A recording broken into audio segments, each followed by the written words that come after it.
খবরে। জাকাত পাওয়া গরিবের অধিকার উল্লেখ করে বিশিষ্টজনেরা বলেছেন, এর সুষ্ঠু বণ্টনের মাধ্যমে দেশ থেকে দারিদ্র্য বিমোচন সম্ভব।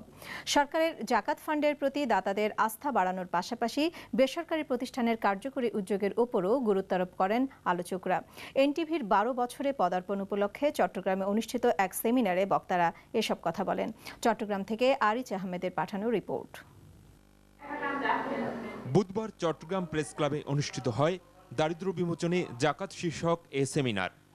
এ সময় বক্তারা জাকাতকে গরিবের অধিকার উল্লেখ করে একে লোক দেখানোর মধ্যে সীমাবদ্ধ না রাখার আহ্বান জানান। দেশে 60 লাখ হতদরিদ্র পরিবার রয়েছে উল্লেখ করে সেমিনারে বক্তারা বলেন, বছরে অন্তত 25,000 কোটি টাকা জাকাত আদায় হওয়া সম্ভব। আর এর মাধ্যমে এসব পরিবারকে একবারই স্বাবলম্বী করে তোলা যায়, যার ফলে দ্বিতীয়বার জাকাত গ্রহণের প্রয়োজন হবে না তাদের। এটা আমরা সাদাকা দিচ্ছি না, এটা কোনো ভলান্টারি কন্ট্রিবিউশন না, it is the right of the poor. জাকাতের মাধ্যমে আপনি নেট ট্রান্সফার করতে পারেন অফ অ্যাসেট। একটা পুরুষকে যদি লঙ্গি দেন, তার কি দারিদ্র দূর হবে? হবে না, সে প্রতি বছরই আসবে। অথচ এটা কিন্তু আদৌ ইসলাম নয়। একজনকে এমন পরিমাণে জাকাত দিতে হবে যেন সারা এক বছরে তার কোথাও হাত পাততে না হয়। আর সুষ্ঠু জাকাত বিতরণে পরিকল্পিত উদ্যোগের উপর গুরুত্ব আরোপ করেন এই অর্থনীতিবিদ। রাষ্ট্রীয় সমাধানের দিকে আমরা না যাওয়াটাই শ্রেয়, আস্তে আস্তে যাওয়া দরকার।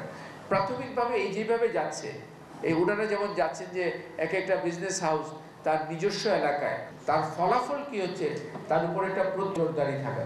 সেমিনারে জাকাতের সুফলভোগী দুজন তাদের অভিজ্ঞতার কথা তুলে ধরেন। আমাদের পরিবর্তন হলো 5,000 টাকা যখন আমাদের দিছে, কিন্তু আমাদের পরের সপ্তাহে কোনো কিস্তি দিতে হচ্ছে না, মাসে একবার 20,000 আমাদের ওখানে দাঁড়িয়েছে। তখন আমরা ওই এনজিও থেকে মহাজন থেকে সরে যাচ্ছি।